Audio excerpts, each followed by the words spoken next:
Welcome everyone, thank you for coming. This meeting is being recorded on Zoom, so we might be able to distribute to people who weren't able to make it to the meeting today. I don't have a very loud voice, so you can let me know at the back of the room if I'm not speaking loud enough. Good. So I'd like to start with welcome to country.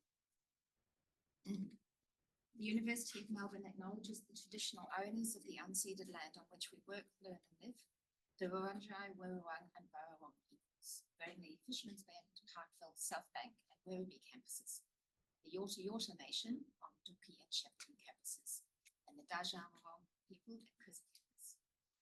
The university also acknowledges and is grateful to traditional owners, elders and knowledge holders of all Indigenous nations and clans who've been instrumental in our reconciliation journey.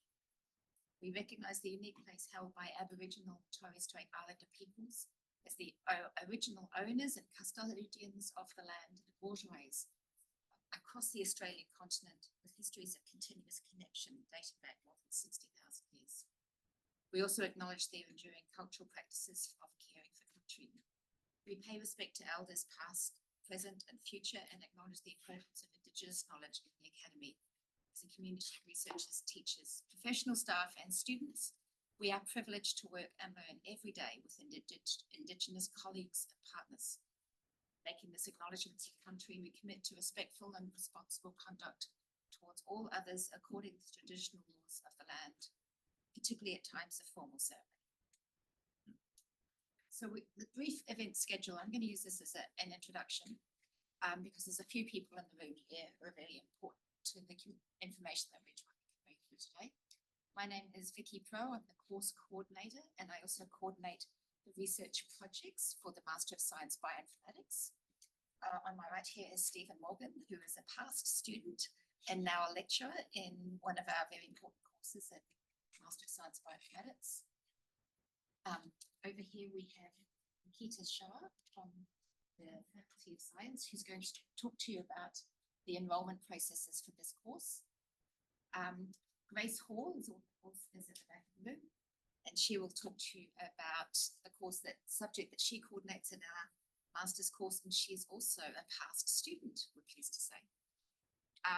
We have a recent student, Andrew Harrison, who's going to talk to you about a student perspective of having completed the course, what's it like. But now we have 3 past students in the room that you can talk to. And Emma Gail, who is our training and program organizer, who's going to talk to you about some of the auxiliary training programs that Melbourne Bioinformatics delivers across the university, which is a really important part of the training we deliver. And Tristran Reynolds will talk to you about the Galaxy project. And I will wind up with a Q&A session and an opportunity to talk to additional bioinformaticians who are working at Melbourne Bioinformatics and involved in delivering the Master of Science Bioinformatics course. That includes Vinny at the back, Joel He, and Luke and Jess. These are all past bioinformaticians who work for Melbourne Bioinformatics and involved in teaching or supervising projects in the course. And Jess is actually a past student as well. So we have 4 past students.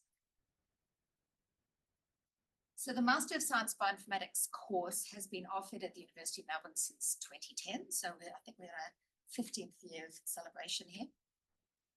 It is a 200-point master's by coursework, which would be 2 years full-time. We also have a lot of students who do the course part-time. And it has 3 different entry streams, which is kind of a unique part of the course at the University of Melbourne. Not so many graduate courses have so many different entry streams. The first year course subjects are designed to bring people from students from these 3 different backgrounds up to a common knowledge level. And the second year of the course is really designed to get your teeth into the bioinformatics and do an intensive research project and build up all those quite particular bioinformatics skills. So the 3 entry streams are biology and all biomedical science. If you've got a biology background, we need to make sure that you've got a good understanding of molecular biology, cellular biology, and a bit of physiology. If you're a computer science background, then we would expect you to come in with good programming skills. If you're a maths and stats background, we would expect you to have good skills in statistical analysis and understanding of different application areas. And in the first year, we bring the skills that you're missing are provided as your core subjects. We also have a 150-point Masters by Coursework course, which has got the same course title as Masters of Science Bioinformatics, and that can be completed in 1.5 years or 3 years part-time. So students who are enrolled in the Masters of Science Bioinformatics, the 150-point course, would need to demonstrate in their undergraduate subjects that they cover all these basic skills: biology, computer science, and maths and stats. Ankita will ask and deliver the details about what's required to actually enter the degree. So why do we have 3 streams? That is because bioinformatics is an interdisciplinary domain which lies at the intersection of statistics, computer science, and biology. The domain combines all of these into different domains to solve complex biological problems, which can include genomics, proteomics, personalized medicine, and many, many more, which I'll give you some examples later. So most of the bioinformaticians who work for Melbourne Bioinformatics could tell you that, one of these domains is their comfort zone. That's where they came from. But you really need to understand a little bit of everything to be able to call yourself a bioinformatician. So some of our bioinformaticians are coming from a data science or a stats background. Others, like myself, have come from a biology background and have learned programming at quite an advanced age. So these are some example course plans for the 3 different streams of students that would come into the course. These are from this year, so we've had a few course changes recently, and we're working from an approved amendment to the course plan at the moment. So you won't see exactly this plan in the course handbook at the moment, because 2 of our course subjects were retired at the end of last year. And so we've got some subtle changes to the course, but the teaching elements are effectively the same. So in purple, I've for course planning purposes, I've just highlighted the statistics and maths courses that are subjects that are taken. So biology and biomed students would take more probability and statistics subjects in their first year. Maths and stats students would take some genetics and genomics and cell biology courses, as well as introduction to programming. And computer science students would take some statistical subjects, as well as biology subjects, human physiology. But most students will do their research project in their last 3 semesters, finishing their last semester of the course with half of their study time spent on the research project and the other half on some of our course subjects for the more advanced stages of the course. So 2 of these subjects are taught by Melbourne Bioinformatics, 3 actually. Algorithms for Bioinformatics is taught by Grace Hall. Computational Genomics is taught by Stephen, and Elements of Bioinformatics is taught by Chol He. So we have 3 subject coordinators in the room you can talk to. So we asked some recent graduates what they thought about this sort of course structure, where the first year is quite diverse, and we have a large cohort of students with different specialties coming in. And I like these 2 statements that we got. This was an anonymous survey that we asked students for this year. They find the course to be very well-rounded, touching on both the theory of genomics and bioinformatics, and having many opportunities to work practically on bioinformatics problems. It has left me feeling confident in my ability to design and execute a bioinformatics-based research project, learning different areas of bioinformatics in depth: biology, computer science, statistics. So this was really great feedback for us from these students, because this is exactly what we wanted the course to do. We want the course to provide a good, solid foundational knowledge in missing areas of your knowledge in the first year, and then develop your analytical skills in your second year. So I want to take a little moment to talk about the research project, because it's one of the most important and valuable parts of the course. It is a capstone project, and it's designed to be completed in your last semesters of the degree. So if you do a part-time course, we would expect you to plan your course so that your last 3 or 4 semesters would be your research project. It can be completed in either 2, 3, or 4 semesters. We can use different subject codes to balance the weighting, but it does have to be continuous semesters. You can't take a break in the middle and say, I'm going to take a break off and start again next year. The research component is very important. It can open doors to a wide range of academic, industry, clinical, and government careers, and it provides a unique experience that sets you apart for roles that require independent problem solving, data analysis, coding, and biological insight. You don't have to find a supervisor, find a project before you start the degree. We help you do that within your first semester. So I release a list of potential projects and supervisors in the middle of the first semester, and it's a bit like a job matching project. Students will look in the list and see what supervisors and project titles they like the look of, and there's normally a 1-paragraph description of what the project would involve, and then they make an appointment to go and speak to the supervisor, and between them, the supervisor and the student would agree that, yes, we're going to do this project together. We have not just researchers at the University of Melbourne, but also in a lot of affiliated institutes that are supervisors for our students. So we have a lot of students working at WeHi, Peter Mac, the Doherty, MCRI, Children's Hospital, St Vincent's. The only requirement for a research project to be approved is that it's in a bioinformatics area, and the primary supervisor has a formal affiliation with the University of Melbourne. They must have an honorary appointment or be employed at the University of Melbourne. Some students have gone away and found their own research projects with new supervisors that come to me and say, I really want to do this project, can I do it? And I've been able to approve those projects. So it's very versatile. These are some of the domains, topics that we've had for research projects for this year. It changes every year because bioinformatics is really dynamic as a domain. It changes rapidly, it evolves very quickly. And there's lots of little areas of specialty in bioinformatics that you can choose to go to.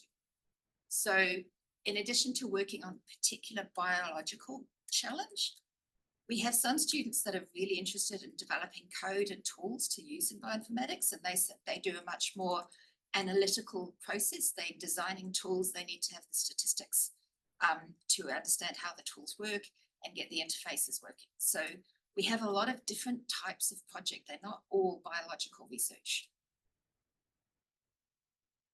So this is a couple of comments about recent graduates on the aspect of what do they find is best in the course, and most of them will tell you that it's the research project, that they can do what they like when they like. They can choose the research project, they can choose the lab that they work in, and they can manage their own time a little bit as well, especially if you're part-time.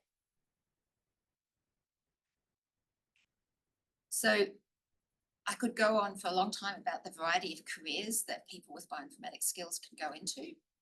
It's a data science skill set, so you could actually move into anything that's involving data science, but it also gives you the ability to start a PhD in medical research because the research component is accepted as sufficient for enrolling directly into a PhD after the course. We have a lot of people go on to become good programming engineers and developing tools that are used by researchers everywhere. We have students that go on to get enrolled in jobs in clinical research, varied calling in medical diagnostics. We also have a lot of tools that are involved in environmental surveillance and management in agriculture. So the sky's the limit. There's a lot of choices. And finally, we have a couple of really active student societies that a lot of our students get involved in. There's the Bioinformatics Graduate Student Association and Combine, the Australian Computational Biology and Bioinformatics Student Society. And as recently as last year, we had students who, as they were completing their research project, were presenting at national conferences run by Combine. So they were presenting their data and preparing it for publication as they finish their research project. If you have further questions, just drop me an email. I'm happy to answer questions by email or meet you if you want to have a more extensive conversation about where you might be able to work within the research projects on the program, some ideas you've got, or any questions you have about how the course runs. But if you have any enrollment questions, I would direct you to Faculty of Science. You can also find more information about the degree on the university website, and the handbook has more detailed information about the actual course. So I think now we're going to go to your slides. I'd like to ask Tika to come and talk about enrolment. Hi everyone, thanks for coming today. My name is Ankita and I work for the Faculty of Science as Student Recruitment Officer, and I'm going to briefly show you the slides today if you want to apply for the course, what are the requirements and how to submit an application. As you can see on the screen, the entry requirements are very brief that we have mentioned. So in order to submit an application, we require an undergraduate degree with a major in relevant discipline. Towards the end of the slide, you can see that what we consider as a relevant discipline. Apart from this, if you feel that you have completed the subjects which you feel are relevant into your studies, I would still strongly encourage you to submit an application because they go through the selection committee if we feel you meet the entry requirement. So that is the first step. Apart from that, we require a weighted average mark of 65% in the best of 50 points in appropriate discipline. I'll show you further about what I mean by the best of 50 subjects in the coming slide, but to give you a more brief, give you more understanding about how we calculate the transcript and the subjects and the marks and how we reach the total of 65-1. You must have met the prerequisite subject, which you can see on the screen, the calculus 1. That is the prerequisite subject to apply for the course. That is also one of the entry requirement, and English language requirement. If you're an onshore international student, then you need to make sure that you meet the English requirement as well. So what is the best of 50 assessment that is done? There is a special admissions team who looks at all the application and makes sure that you meet this requirement. So if you're an undergraduate degree, undergraduate student who are studying 3 years undergraduate degree, then we calculate the most relevant subjects in your third year level. So from your third year subjects, they will see that what are the relevant subjects that we need for the Masters of Science Bioinformatics, and how many subjects you have completed, and what is the total WAM of those subjects as well, and to make sure that they reach the 65 WAM. The same way, if you have done, if you are enrolled into a 4 to 5 years undergraduate degree, then we take the final 2 years subjects into consideration to make sure that you reach the best of 50 points and come to a total of 65. So this is just to give you a brief idea. You don't need to as such worry about whether you have met the requirement or not, because there is an admissions team who assesses application to make sure that you meet the entry requirement and whether you've met the subject requirements or not. In regards to how to submit an application, you need to check the course, the study page. Under the study page, there's an entry requirement tab. Have a look at the entry requirement tab, whether you have met the course entry requirement as well or not, the prerequisite entry requirement, the English language entry requirement, and whether you have the complete documentation. Basically, when we are assessing application, we need your academic transcript to submit an application. There's one thing I'd like to emphasize is, please do not wait until you complete your course. As far as you have, for example, if you're into a 6-semester course, if you are into your last semester, you can still submit your application. If you meet the entry requirement, we can still go ahead and create a conditional offer letter for you. So that is what we normally need. Sometimes we see students waiting more until they get all the documents and they miss out on the deadline, which are also mentioned on the screen. So for domestic students, it's 30th of November. And for international students, it's 30th of September to submit your application. So please make sure that you meet the entry requirement, you have all the documents ready. You can apply through an agent, but I assume that all the students here are already a University of Melbourne student. So you can apply through my Uni Melbourne portal as well. We will also have access to your transcript. So in case if you don't attach that, it's all right. We have access to your transcript as well. So that's the process on how to apply. So what are the entry requirements and how to submit an application? I will be around if you have more questions in regards to submitting your application. So please feel free to reach out individually as well after the session. Thank you. Thank you. Sure.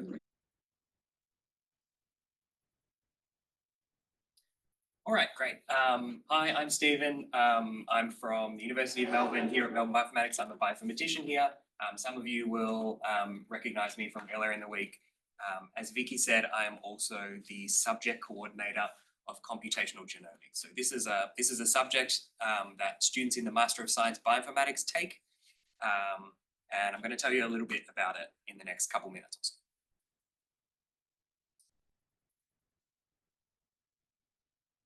So first of all, in computational genomics, we take genomics data and we use computational techniques to gain biological insights. That's really as pithy a statement as I can possibly narrow it down to.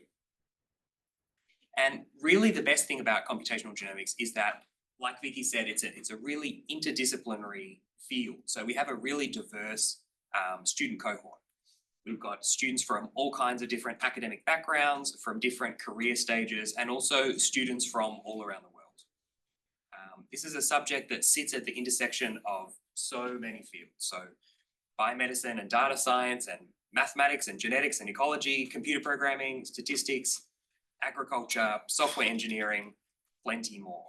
So if you have skills in any of those areas, that means that you've got something to contribute to computational genomics. You'll learn together with students from different backgrounds to you, and you'll put it all together to solve important biological problems. And those modern biological problems really require people with skills that span different disciplines. And communicating your approach and your methods, that's just as important as carrying out those methods in the first place. So to prepare for the workplace after you graduate, it's important that you have experience taking your strengths and developing them alongside complementary skills. And that's what you can expect in computational genomics.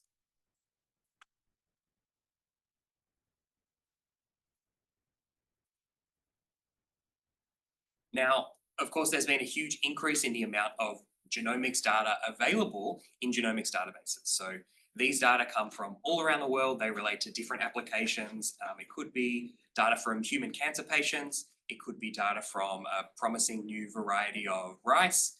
It could be data from an endangered species that is at risk from climate change. And in computational genomics, you'll learn how to take that data that is already available and make sense of it. Because, honestly, that data is out there, and there's more and more of that data every single day. But what we are missing are people with the skills to analyze it, and that could be you. So what can we do with all of that genomics data? I'm just going to whiz through really quickly. So one thing that you might want to do is assemble a genome, and hopefully we end up with a nice clean assembly like on the right hand side of this slide, and not a messy tangled assembly like on the left hand side of this slide. You also might be able to take samples from, for example, a disease pathogen from all around the world and ask the question, well, how do they relate to each other geographically? So we can take our samples from all around the world. You can see our Australian sample in pink down here. And we can say, well, how do all of those samples relate to each other in what's called a phylogenetic tree? And you can see our Australian sample just up here. And additionally, we might have samples that have more than one organism in them. So we might this time take samples from different sites in the ocean and say, how diverse are the communities of organisms in these different samples? So to sum things up, computational genomics, it prepares you for real world challenges in bioinformatics. It takes your existing skills and adds to them. So I want you to really think about what you can bring, what are your strengths now, and hopefully where can computational genomics take you in the future. So if you've got any questions, come and talk to me after. Yeah, I hope to see some of you in my class in the future. My name's Gail. I'm the training lead here at Melbourne Bioinformatics. So you may or may not know that if you are a University of Melbourne student, that you are eligible to participate in some of our mini workshops. So if you're not quite sure about bioinformatics or you haven't had any exposure to like different kinds of programming languages, these workshops are a great place to start. So we host about 15 to 25 in-person workshops throughout the year. And they cover basic kind of programming skills such as introduction to R, introduction to Galaxy, which Tristran will talk about a little bit later, as well as more advanced types of analyses such as RNA-seq, single-cell RNA-seq, high-C data. And if you don't know what any of those are, our workshops are a great place to be introduced to those kinds of concepts. But we also realize that people are busy, they can't always attend, 3-hour workshops. So we do have an online training repository, which I'll show a screenshot of in a bit. And those materials are accessible to anyone and everyone, and they're all designed to be self-directed learning, meaning you can do them at your own pace. And we have very great training available in a wide range of topics. And we are involved in the Australian Biocommons National Training Cooperative. So if you subscribe to our mailing list, we can connect you with all kinds of different great training opportunities. So this is just our Eventbrite page where we have all of our workshops. I definitely recommend that you follow it. We do have quite a few upcoming workshops we've got an intro to R coming up tomorrow, which I think is now pretty much full up, but we do have 2 workshops analyzing high-C data and also looking at containerized bioinformatics. And if you don't know what that is, definitely sign up to the workshop. I've also just posted a couple new workshops, Intro to Galaxy, creating R packages if you're a little bit more advanced with R, as well as Introduction to Single-Cell RNA-seq, all happening in September. So this is just a screenshot of our training repository. And so you can see that we've got tons of different workshops available in genomics, transcriptomics, proteomics, stats and visualization, as well as just tools and development, which includes Python, R, and lots of different kinds of scripting languages. So feel free to follow the QR code or either of the links down below. And I also just want to mention that we do have a graduate student training program that if you are enrolled on the Master of Bioinformatics that you are eligible for. It is quite competitive. We did have over 100 applicants this year and only 5 students got in. But it's a great opportunity to learn scientific communication skills and as well as a bit more programming if you feel like a little bit lost. And we do have 2 current Masters of Bioinformatics students currently enrolled this year. So yeah, I think that's all from me. Can hand it over to Tristran.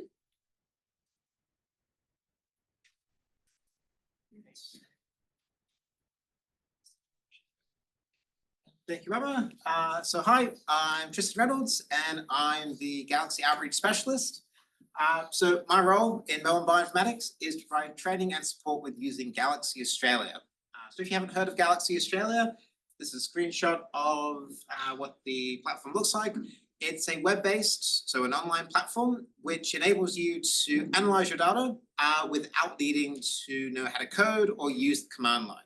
So it serves as a nice, easy entry point for being able to get in there and start looking at and manipulating your own data rather than needing to go and find someone who has more of that expertise in knowing how to code or how to use the command line to go and run tools. Lets you do everything through a web-based portal. The philosophy around it is it's to provide, make data analysis accessible, reproducible, and transparent. So it's clear what you've run, how you've done all your analysis. You can easily share everything you do. And a big thing is there is no cost to use it. So you can make an account with, if you use a university email address, you get 600 gigabytes of storage. But it's nationally funded, so it's a freely available resource that you can take advantage of. And rather than running anything locally on your computer, it uses high-performance computing infrastructure from around the country. So you can run much more computationally intensive jobs. So normally, if you're analyzing bioinformatics data, it's you're dealing with large amounts of data and It's things that you can't run locally because you need more than 16 gigabytes of RAM, and you might need several hundred gigabytes of storage to run anything. In addition to being able to just pick an individual tool and run it, you can also create what are called workflows or pipelines. So this is you take your individual tools to run a particular analysis step. So looking at quality control or filtering your data or running a more bioinformatics tool, say mapping your samples against a reference genome. And you can stitch it all together to create a workflow, which then means if you've got a dozen samples, you can feed them all in at the start and you'll analyze them all in an identical fashion. So it means that you don't have to go and be running things manually every time, so it makes things more efficient. It also means things very reproducible because you ensure that you've analyzed all your samples in an identical fashion, which if you're going to do any sort of analysis, you want to make sure you're doing things the same you're treating all your samples in the same fashion. And Galaxy is a great platform, but as with all things, there's a learning curve. You got to learn how to go and use it. It's slower than learning how to code in R or Python or any programming language, but there's still some learning to be done. You can come to any of the workshops that we run, or you can go and reach out to me directly for support, but there's also the Galaxy Training Network. So this is an online global repository of around 300 different tutorials covering a range of different topics. So these go and take you through how to do different types of analysis using Galaxy, and they're intended to be fully self-directed, but again, the sort of thing that you can reach out if you have questions, or if it ends up being there's topics where it's like, oh, I want to know how to analyze some sort of data, do some particular type of analysis. There's no tutorial that covers that.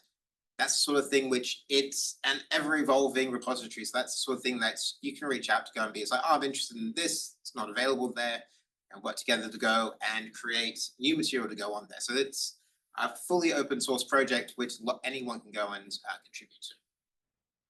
But yeah, so in brief, that's Galaxy Australia, and happy to go and chat during the Q&A session or the interaction session after this. Thanks. Thanks, Tristan.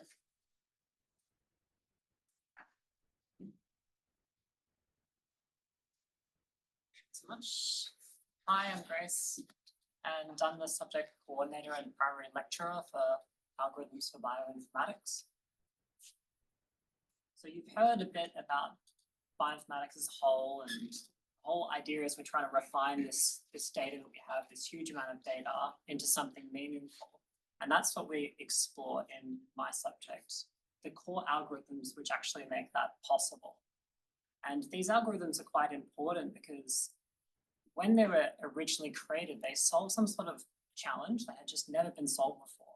And without these algorithms appearing, a lot of, especially medicine in modern day life, it wouldn't be possible. We would never have discovered some things related to biology that led to these therapeutics or aspects of modern life.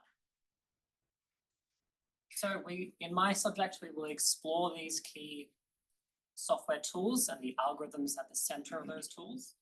We'll talk about advantages of these, limitations, when they should be used, when they shouldn't be used, and we'll also learn how to apply them ourselves. And throughout the subject, we won't just look at existing tools and how the tool works. We'll look at the core algorithm. And throughout the subject, you'll kind of realize that the same strategies and archetypes keep popping up. These become part of a toolkit that you then take away from the subject. So when it comes to a new problem, you can apply that toolkit of various strategies. You kind of just like recombine them in different ways to find a solution to a new problem. And bioinformatics has new problems every day. It's not a solved field, so we definitely need more people to come up with clever new algorithms. So you'll put your ability to solve these new problems to the test in our tutorials and assignments, especially the assignments. The assignments kind of mirror some sort of real life task. Assignment 1 is being released tonight for this subject, and it's modeled off of a real request that we got, Melbourne Bioinformatics got from someone in industry. They had a little piece of custom software that they wanted us to make. So I'm basically outsourcing that to the students. So you'll get to work on real types of problems in this subject.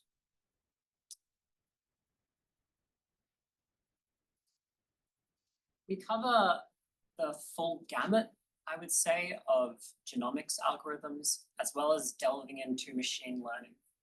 So as you can see, this is 8 of the different topics we discussed. This is not actually everything. This is probably quite intimidating for you to see right now. I mean, maybe not for some of you, but I certainly didn't know anything about any of these when I did the subject, and I got through okay. So we don't expect you to be experts when you start the subject. As long as you bring in some Python skills, we will hold your hand through the whole process, teach you how all of these work, and then you'll really understand them so that you can be a more productive bioinformatician in the future. And one of the good things about this subject is that it's not just about bioinformatics algorithms. These strategies apply to any task that's inherently difficult or has large input sizes. So here's an example of one of the ways I used an algorithm that we teach for something completely unrelated. I had a figure that I was creating for a paper. This is what it looked like originally. It's some sort of tree, and it's really messy. You can see there's all these arcs and they're crossing. Someone looking at that, they can't extract any information about that. It's gibberish, right? You need to improve that. So I started to think about, okay, I'll manually start moving things around in some sort of editing software. Well, how could I change this so that the layout is better? Well, I could move these individual kind of boxes, and I could potentially like flip them, and that would hopefully lead to a cleaner type of figure, type of tree. But quickly realized there's a problem with this. There's just too many possible operations, too many possible permutations of how this figure could be put together. So I quickly abandoned the idea of doing this manually. Realized this is a classic optimization task. I can't actually describe how to create the best figure, but I can describe what a good figure is and what a bad figure is. And then using an optimization technique, in this case, I use simulated annealing.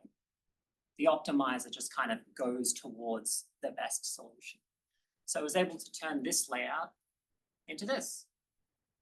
It's a lot cleaner. So that was kind of fun. It took me a couple hours, but once you do this subject, Comp 90014, you'll find that the solutions we discuss are actually solutions to other problems you wouldn't expect that they apply. That's it from me.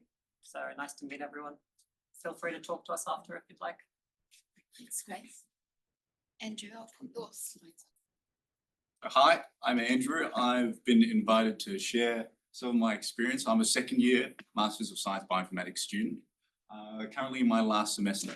And I think I'll tell you a bit about my journey, my experience in the course, and also about what the project I'm working on is like. So my journey, well, it's pretty funny. It actually starts back in high school. So I come from John Monash Science School. If you don't know, that's a science school on the corner of Monash Uni Clayton campus. And at John Monash, we have a year 11 computing class. And in that class, we got to invite some academics from Monash Uni to come give us a project, and that acted as an assignment. And my group got given a bioinformatician. And we worked on our project. We did well. And we ended up being able to go present it at the 2018 Lawn Genome Conference. And needless to say, I was hooked. I just thought it was so cool using computational tools to solve complex biological problems. And naturally, I then went to Monash and did a double degree in biomed and computer science, very normal. And then it was a toss-up whether to go into an honours year or go into a master's. And ultimately, I was swayed to doing the master's because I felt it gave me a bit more of a comprehensive skill set in this stepping stone towards bioinformatics. So now I'm here.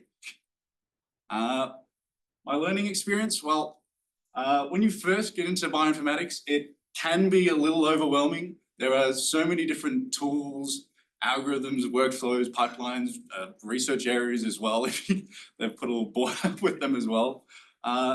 It can be a little overwhelming in what to take on first or what you want to choose to do. But thankfully, in this master's, I have some really great subjects and some great teachers as well. I mean, I'm pretty sure I think Stephen's subject should be done before doing the research project because it's so useful in the skills you're able to do. I'm currently doing Grace's subject at the moment. And I now realize I have an assignment that's starting tonight. But so far so good. And I've only heard good things from other students who have already taken that as well. But the subjects in this course really help refine down or distill the different areas into what you need to know, where you need to go in the future, because the field is moving so fast, especially with generative AI at the moment. I mean, I think I checked out a bioinformatics textbook from 10 years ago, and it was all written in Perl. So the languages are even changing faster than we know as well. And another specific highlight I wanted to point out about being in the master's course, you are heavily exposed to the Parkville precinct, so the different research institutes in the area. It's just a high density of great researchers and people doing incredible work, and you get to interact with them and do a research project, and it's all really awesome. I also wanted to talk about the community, the student communities as well. So at UniMel, they have UMSU, which is the student union. They offer a whole bunch of support services. If you're already UniMel students, you know this. But the Bioinformatics Graduate Student Association as well, they're fantastic. They host a whole bunch of events throughout the year. You get to talk to other people in the course, and you're all bonding together, maybe struggling together, but you're all in it together is the main part. So you're all fantastic people with the same interest. And there's so many different research areas, so you get exposed to different things that other people are working on as well, not necessarily related to your research project, which I might discuss a little bit about my project from a very broad aspect. It covers drug design for genetic diseases. So the idea is that by using computational tools, we want to reduce the cost and time in which it takes to make pharmaceuticals for diseases. And we want to try and understand those diseases as much as possible as well, so we can have new ways of tackling cures or preventions in treating these patients. So one of the fundamental questions you might like to ask is, how does a genetic mutation affect a protein? Whether it affects its function, its shape, how stable it is. And of course, we can use computational tools to try and predict what happens to it. So you may have a specific protein, you may have a specific mutation, feed it into an algorithm and it can tell you, yes, this makes it more stable or less stable, or it affects its function. But the main problem with the algorithms I'm looking at is that we simply don't have enough data. It's based on experimental values, which take a long time to verify and then distill into usable data sets for training these sorts of algorithms. And so one of the possible solutions we can try is simply by rotating the proteins, which I'll help illustrate with something like this. So it may look like a bit of spaghetti, but we can distill it down. The green structure is the original orientation of a protein, and the red structure is the rotated version. So you can see a few of the different amino acid groups pointed out, rotating around. And this cube is what is input into the algorithm that is being trained. And so it's within this cube that the algorithm calculates different chemical and physical properties to try and make its prediction. The little blue ball in the center is the target amino acid which can be mutated. I'm pretty sure in this one it's a glycine, and so it doesn't really have a functional group, but you can see the difference. See, there's a tyrosine that pops in and out of this little capture area. So it's trying to help illustrate that these are new data points we can use and that they are reliably different in being able to be used as a new data point. So this is just going around the x-axis. This one is going around the y-axis.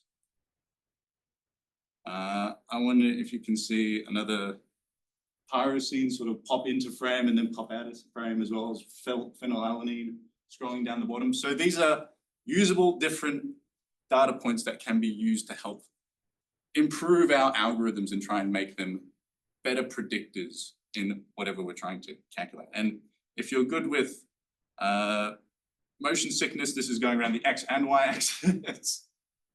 And so it can become very, very different. And the hope is that we can make better predictors by just generating new data from what we already have. And just a quick reflection, in the degree, I've developed new skills, I've made new friends, and I'm a bit biased, but I'm very excited about the future of bioinformatics. Awesome, thank you. Thanks very much. Right, I'll stop sharing. Thank you very much to everyone for coming and listening to us talk about, something we're all very excited about. It's hard to get us to stop talking sometimes.